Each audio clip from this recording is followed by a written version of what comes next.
आणि त्यांनी काय आपल्याला विचारलं तर सांगायचं का? नाही. तुम्ही व्हॉट्सअप मम्मी पप्पांचा असेल उघडता का? ठीक आहे, शाळेसाठी यूज करा की एवढे ही लिंक वरती क्लिक करा, तुम्हाला फ्री मध्ये गेम भेटणार, फ्री मध्ये पैसे भेटणार, लॉटरी भेटणार. तुम्ही त्यावर क्लिक करणार? क्लिक केलं तर काय होईल? अकाउंटमध्ये पैसे जातील. अकाउंटमधले पैसे जातील आणि आपलं जे नेट असेल ते पण जाणार. डबल रिचार्ज मारायला. आपला फोन काय बनवू शकायचं? पण गेम कशावर डाउनलोड करता तुम्ही? जर एखादी गेम प्ले स्टोर वरती नसली की म्हटलं ही गेम आहे प्ले स्टोर वरती अवेलेबलच नाही, मग कशावर करणार? गुगल वरनं करता? पण ते चांगलं असतं का? त्यासाठी सेफ असतं का? जर एखादी गेम किंवा काही पण ऍप्लिकेशन डाउनलोड करायची तर ती प्ले स्टोर वरनच करायची, कुठल्या पण दुसऱ्या ऍप्लिकेशन वरनं करायची नाही, गुगल वरनं पण करायची नाही.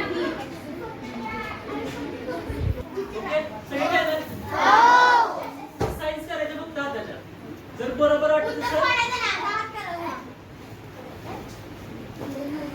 असेल काय करणार? थंब करायचंय. तुम्ही सुद्धा कसं करताय? असं करताय? उत्तरच माहित नसेल तर असं करा. हात वर करा, आपण त्याचं उत्तर देऊ. चालेल? स्टार्ट करूया. कसं बरोबर असेल तर चुकीचं माहित नसेल तर ओके. स्टार्ट करूया. सगळ्यात पहिला क्वेश्चन, तुम्ही गेम खेळताना कुणाचा फोन आला कट करून टाकायचा. असं मुलींचीच फक्त अशा दिसते मला. समजा तुमच्या पॅरेंट्सच्या कामाचा फोन असला पण तुमची गेम राहते, मग काय करणार? कट करणार. तुम्ही मोबाईल स्टडीसाठी घेतलाय, एक फ्रॉड कॉल आलाय, स्पॅमर म्हणून दिसते, उचलायचं? घरच्यांना उचलून द्यायचं? तुम्हाला ऐकली असते का अशी गोष्ट की स्पॅमर म्हणून कॉल आलाय, घरचे एखादे स्मार्ट काका असतील, अंकल असतील तर ते काय करतात? त्यांच्याशी गप्पा मारत असतात. ऐकले का अशी गोष्ट? मी त्याशी आत्ताच बोलत बसते. असतात ना असे, माहिती तर फ्रॉड आहे पण मी त्याशी अशीच मज्जा घेतो तर मग बोलतो. तेव्हा काय होतं? समजा आपल्याशी गप्पा मारत असते, त्या टायमिंगला काही आपल्याकडून काही क्वेश्चन विचारतात की इनडायरेक्टली आपल्याला जरी माहित असेल की हा स्पॅम आहे, फ्रॉड कॉल आहे, पण तरी पण आपण एखादी अशी इन्फॉर्मेशन सांगू शकतो की ते आपल्याला पूर्ण आपल्या जे काही अवेअरनेसची माहिती असेल, आपण जेवढे काही हुशार आहे ते सगळं जाऊ शकतो. उचलायचंच नाही, त्यांना एंटरटेन करायचं नाही आपण. जे एखादी गेम आहे ती प्ले स्टोर वरती अवेलेबल नाहीये पण क्रोम ब्राउझरला भेटते, डाउनलोड करायची.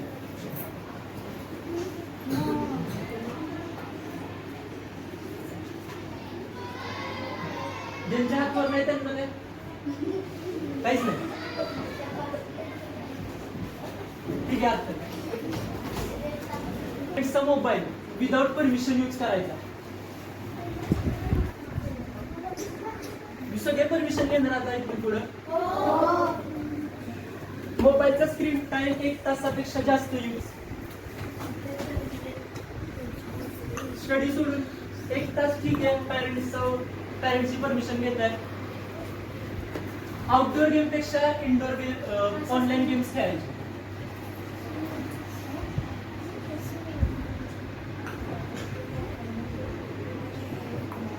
आहे का बोल? सगळे आउटडोर गेम खेळणार? पॅरेंट्सची परमिशन घेणार? सगळ्यांना काय आलं इन्फॉर्मेशन? ऑनलाईन. हॅकर्स आपल्या स्टोऱ्या हॅक करू शकतात आणि आपल्या पैसे काढू शकतात.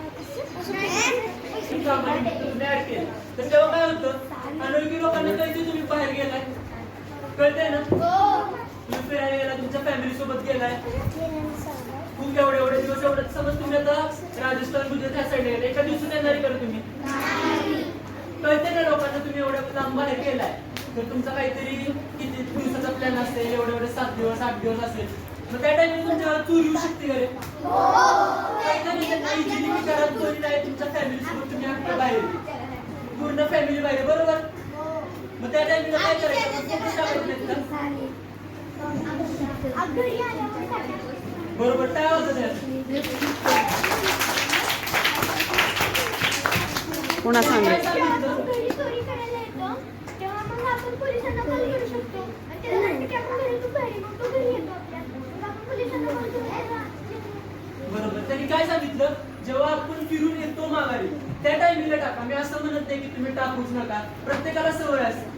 काय करायचं त्या टायमिंगला? जेव्हा तुम्ही फिरायला गेलाय, घरी आलाय, वेल सेटल झालाय, 1-2 दिवस येऊन घरात राहिलाय, त्या टायमिंगला टाका. त्या टायमिंगला तुम्ही घरात प्रेझेंट असणार. पण जेव्हा अनोळखी लोकांना माहित नसते की तुम्ही खरंच फिरून जाऊन आलाय ते फिरायला गेलाय, आणि जेव्हा तुम्ही असं बाहेर जाता तेव्हा काय होतं की इझिली कळतो. स्नॅपचॅटला फोटोज टाकतो आपण, कळते की आपण जेवढे आपल्या फॅमिली मागे येईल त्या टाइमला. काही गोष्टी तुम्ही तुमच्या पॅरेंट्सला सांगता? सगळे सांगणार का? नक्की? लक्षात येत सगळ्यांच्या? इन्फॉर्मेशन काय आली? डाऊट आहे? क्वेश्चन आहे? तुम्हाला काही विचारायचं असलं तर विचारा. क्वेश्चन कुणालाच नाहीये? सगळं काय आलं?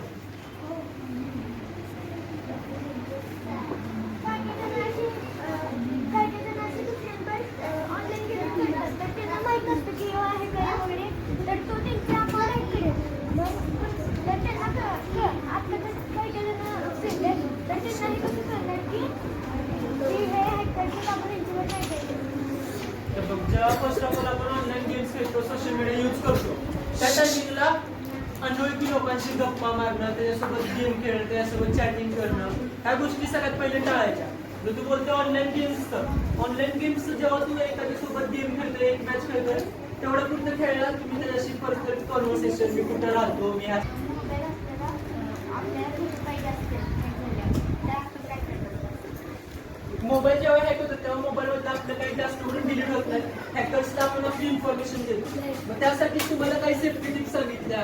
मोबाईलचा पासवर्ड पुन्हा शेअर करायचा नसतो आपण, कोणत्याही लिंकवरती क्लिक करायचं नाही, कोणत्याही लिंक फॉरवर्ड करायचे, जेणे की आपला मोबाईल हॅक होत नाही. जरी हॅक होत झालाय की मला कळाले की बँकेतून पैसे कटले, सगळ्यात पहिलं काय करतो आपण? कुठे कंप्लेंट करतो? पोलिसांना. पोलीस स्टेशन, सायबर क्राईमची पोलीस स्टेशनला कंप्लेंट करतो आपण.